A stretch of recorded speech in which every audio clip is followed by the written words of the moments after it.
Okay, so first things first, getting this out of the way. I'm a horse owner, not a professional horse trainer. Good, so that's over. Second off, my apologies, guys. Last night, my husband and I got stuck in icy weather, so we were unable to get home until super late, so I was unable to complete editing on this video until today. So without further ado, I decided to discuss vocal cues for this week's video and how I've come to use and teach them when working with Blink. So when I was first talked to about vocal cues, I was told to pair an action with the vocalization as the horse was doing the action. But I found that as I tried to further Blink's training, this really only served to confuse Blink, and I didn't get the type of response that I was looking for at all. So instead, I started to really think about how I usually work with horses, and I broke it up into 3 parts. So when I work with sighted horses, number one, I connect with them before asking them anything by drawing myself up and making eye contact with them. Second, I give the visual cue, and then I clarify as necessary, either with a pull on the rope or with affecting their energy visually in some way, shape, or form. But obviously with Blink being blind, that doesn't work. So with Blink, those visual cues have to be replaced with sound. So to get his attention, to give him that warning, I say his name. Then I give the vocal cue.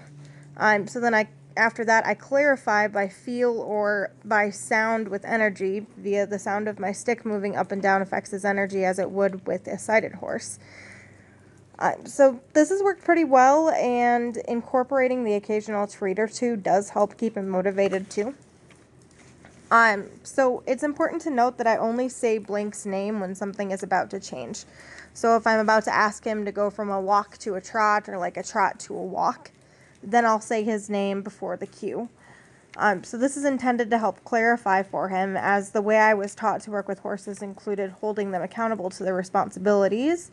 AKA, if I send Blink out on a circle at a walk or a trot, he's expected to maintain that until I indicate otherwise without me micromanaging him in it.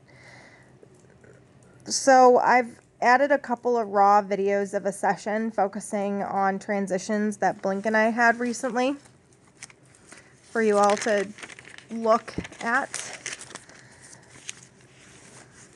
So there are a couple of things I wanted to point out as well before you watch the videos.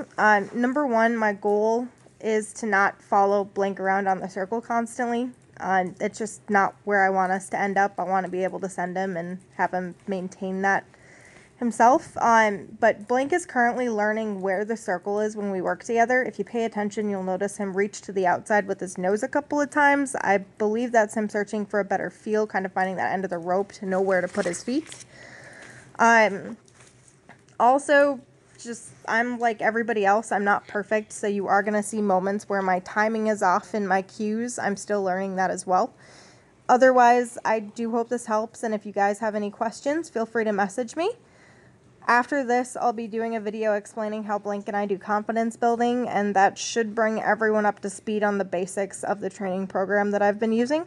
So then after that, I can do a little bit more normal types of videos that are a little bit more like vlogs rather than you guys just staring at the horses while I talk. Anyways, if you guys have any questions, go ahead and shoot me a message if you need anything clarified. Otherwise, thanks and have a good week.